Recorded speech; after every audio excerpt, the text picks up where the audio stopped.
ماں جب اسے پڑھنا لکھنا آ گیا تو وہ لائبریری سے کتابیں لا کر پڑھتا اور نت نئے تجربے بھی کرتا رہتا۔ اس نے کچھ عرصے میں ہی سائنس، فلسفی، انگلش اور تاریخ کی کئی کتابیں پڑھ ڈالیں۔ اس کو کیمسٹری بہت پسند تھی۔ جب وہ 11 سال کا تھا، جس عمر میں بچے ابھی کھیلتے کودتے ہیں، ایڈیسن نے اپنے گھر میں اپنی ایک لیبارٹری بھی بنا لی تھی۔ ایک دن اس نے اپنی ماں سے کہا، مجھے ایک کمرہ علیحدہ اپنے کام کے لیے چاہیے۔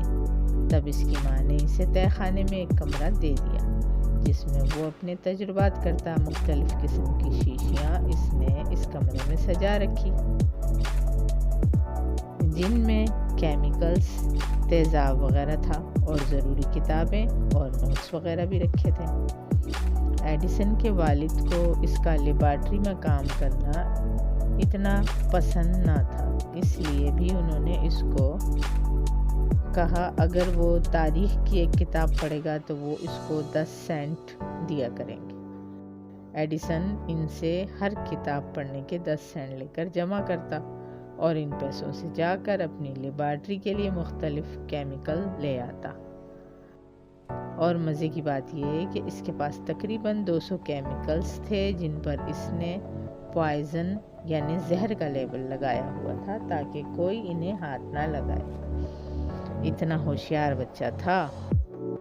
اب بچوں اس کی عمر 12 سال کی ہو گئی اور وہ سوچتا تھا کہ والدین کے ساتھ کھیتوں وغیرہ میں کام کرنا تو بہت بورنگ ہے۔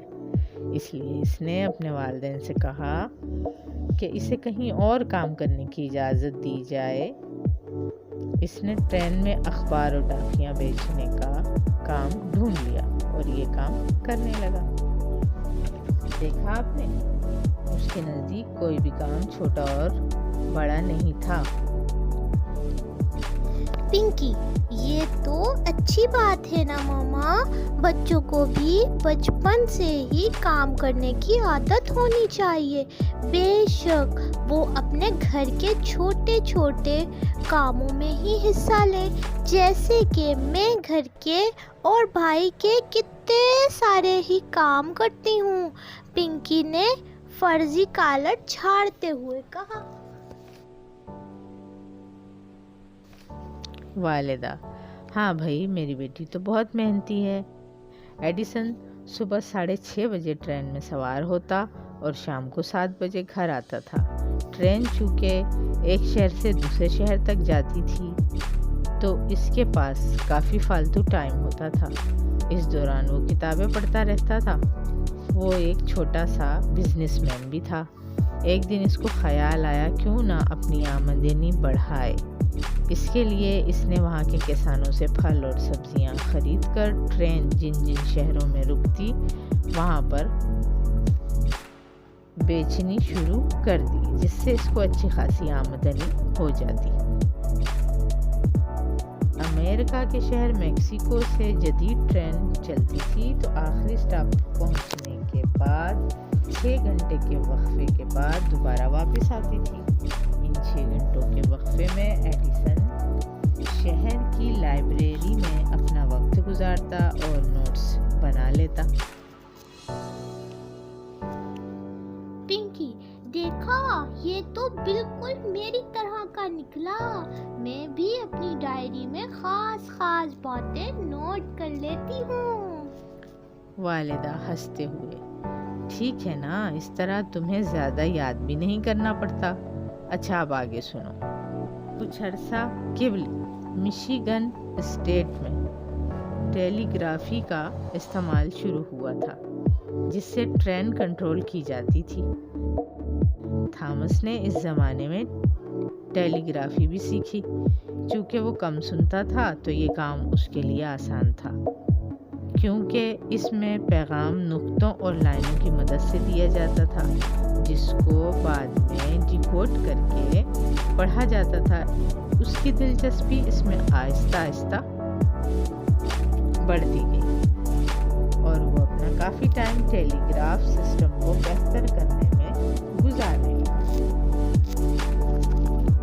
اس کو مختلف قسم کے تجربے کرنے کا بھی شوق تھا۔ ٹرین کے کام کے دوران وہ اپنے گھر کی لیبارٹری کو اکثر یاد کرتا۔ ایک دن اس نے سوچا کہ ٹرین کی راہداری میں جہاں سامان رکھا جاتا ہے وہاں کافی جگہ خالی ہوتی ہے۔ اگر وہ ٹرین کے کنڈکٹر سے پوچھ لے تو وہ اس جگہ کو اپنے تجربات کرنے کے لیے استعمال کر سکتا ہے۔ بس پھر تو وہ بھاگا ہوا ٹرین کے گارڈ کے پاس گیا اور اس سے اجازت مانگی۔ ٹرین کا گارڈ جو ایک نرم دل آدمی تھا، اس نے اسے اجازت دے دی۔ ایڈیسن نے بڑی خوشی خوشی اپنے تجربات کرنے کی چیزیں اس جگہ لا کر رکھ دیں۔ ایڈیسن نے کافی عرصہ اپنی اس ٹرین لیبارٹری میں تجربے کرتے ہوئے اپنا وقت گزارا، لیکن آہستہ آہستہ ٹرین کا گارڈ اس کی لیبارٹری سے تنگ آ گیا، کیونکہ اس میں موجود مختلف کیمیکلز کی بو سے سواریوں کو بہت پریشان کرتی تھی۔ ایک دن ایڈیسن کی غیر موجودگی میں ٹرین کو اچانک بڑی زور سے بریک لگی، جس کی وجہ سے فاسفورس کی ایک بوتل فرش پر گر گئی اور پھٹ گئی، اور اس کی وجہ سے وہاں بہت بو پھیل گئی اور آگ بھی لگ گئی۔ یہ دیکھ کر گارڈ کو شدید غصہ آ گیا اور اس نے ایڈیسن کو اس کی بوتلوں سمیت ٹرین سے باہر پھینک دیا، جس پر ایڈیسن بہت افسردہ ہوا۔ پنکی، اے ہے بیچارہ کتنی محنت کرتا تھا اور اس کا یہ صلہ ملا۔ بیچارے کی نوکری بھی گئی۔ کتنا گندا انکل تھا، اس کو یہ بھی نہیں پتا کہ بچوں سے کیسے بات کرتے ہیں۔ والدہ: ہاں، اس وقت اس کی سنوائی میں بھی کمی آ گئی تھی۔ اس کو اپنے بائیں کان سے تو بالکل ہی سنائی نہیں دیتا تھا اور دایاں کان بھی 80% ٹھیک نہیں تھا۔ اس کے بارے میں بھی مختلف باتیں ہیں۔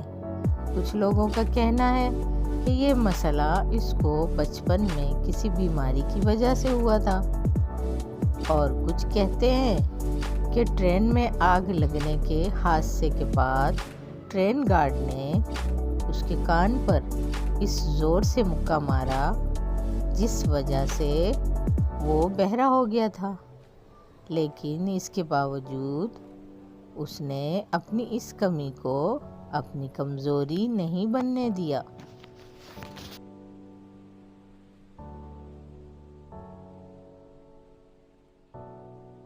ہاں تو پیارے بچوں، اب ہماری اگلی آنے والی کہانی کا انتظار کریں۔